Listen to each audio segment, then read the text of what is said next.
Mga ka-faith, nagreact masad ang mga sakop sa Seventh-day Adventist o supak sila sa pagpaayo sa bata nga amang di nakasulti kini human gibless ni Pope Francis.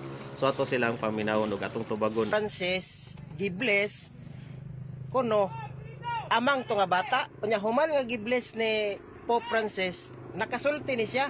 Tuan sa ako lang bro, dili to siya angay tuan. Kaya nga naman, dili man gyud makahimo og butang milagro ang tao kato si Pope Francis, tao ra man na siya. Siguro kung tinuod man, mahimo siguro pinagis kaawas Ginoo, mistanas ba. Oh. Tunan gyud na Kristo, nanawar gud ang mga supak gyud kay sila kay si Satanas ra dayon makabuhat ato. Sa atong basahon dinhi sa San Lucas 17:14, ningon atong Ginoong Kristo, atong Ginoo na nagingon ha, lakaw og pahiling kamo sa mga pari sa dihang napas sila nangaayo na sila. Tapod nga si San Pablo, Roma 15:16 nag-alagad isip usa ka pari. Og natay basahon re sa Gawa 28:8 sa dihang pinatong ni San Pablo ang kanyang kamay sa may sakit at gumaling ito.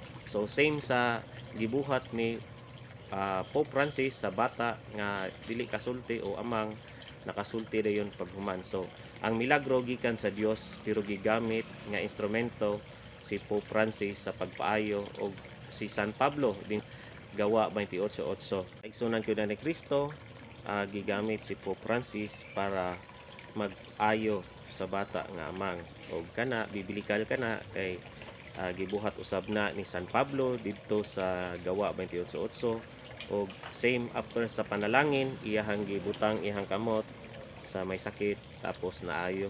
So sama ra pud nga gibuhat ni Pope Francis sa bata dito sa Indonesia diin iyahang gipanalanginan gibless tapos ato taud-taud na nakaistorya na ang bata.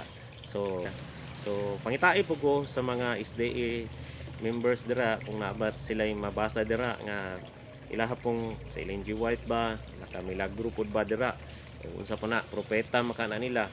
So Lucas 16:16 ang katapusang propeta si John the Baptist.